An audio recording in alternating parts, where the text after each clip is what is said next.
Баршаңызға сәлем, сіздермен бірге Айзада. Бүгін жұмсақ, үлпілдек, даршынның, яғни корицаның керемет хош иісі бар және кремге малынған синнабон тоқаштарын әзірлейтін боламыз. Олардың қаншалықты дәмді екенін сөзбен айтып жеткізу мүмкін емес. Расымен де ауызда ериді. Ал мұндай тоқаштарды дайындау мүлде қиын емес. Бір рет дәмін татып көргеннен кейін сіз бұл тоқаштарға ғашық болатыныңызға сенімдімін. Шұңғыл ыдысқа 570 грамм ұнды және 7 грамм белсенді аштығымызды қосып біріктіріп аламыз.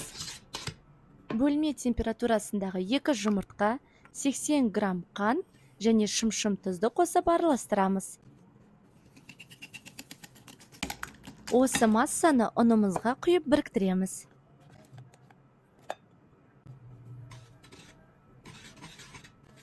Үстінен шамамен 37 градуста жылулықтағы 250 мл сүтті және 100 грамм ерітілген сары майымызды құйып араластырамыз. Достар, қолдауларыңыз өте маңызды. Сондықтан каналға тіркеліп, лайк басып, келесі видео рецепттерімді өткізіп алмас үшін қоңырауша белгісін басып кетіңіздер. Қолмен біріктіріп, үстелдің үстіне қойып, 5 минутта илеп алуымыз қажет.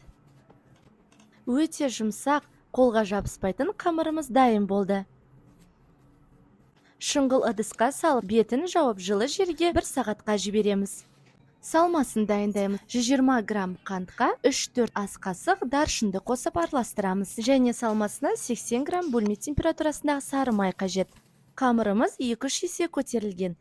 Үстелдің үстіне ұн сеуіп, қамырымызды қоямыз. Қолмен 4 бұрыштың көлемін келтіріп, ақырындап жая бастаймыз. Сіздер қамырды 2-ге бөліп те жайсаңыздар болады. Қамырдың қалыңдығы барлық жерінде бірдей болуы қажет. Шамамен 5 мм-дей етіп жаямыз.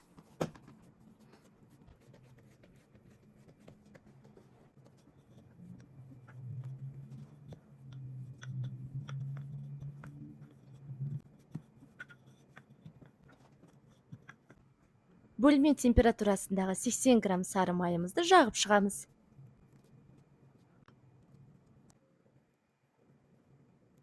Қант пен даршынды біркелкі етіп сеуіп шығамыз. Толығымен қамырдың шет-шеттеріне де сеуіп, жайып шықсаңыз болады. Қамырдың бір шетін көтеріп, орама тәрізді орап шығамыз.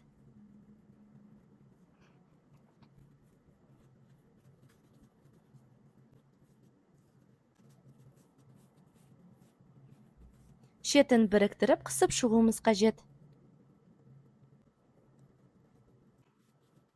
Мен сызғышпен әр бөлігін 4 см-дей етіп өлшеп шықтым.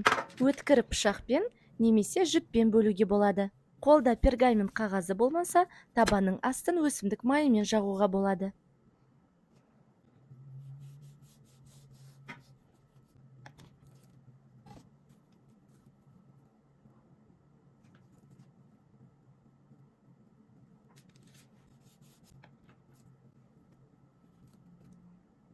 Он 15-20 минутқа тоқаштарымыз көтерілгенше қойып қою қажет. 180 градуста қызып тұрған пешімізге 25-30 минутқа жібереміз. Бірақ қарап тұруларыңызға кеңес беремін. Әркімнің пеші әртүрлі. Келесі үстіне жағылатын кремін дайындаймыз. 400 грамм сүзбелі ірімшігімізге 70 грамм қант ұнтағын қосып біріктіреміз. Видеоның астында кремнің екінші басқа түрінде жазып қойдым. Пештен алып шығып ыстық күйінде үстінен помадкамызды жағып шығуымыз қажет. Сонда тоқаштарымыз өзіне сіңіріп, кішкене ылғалданады.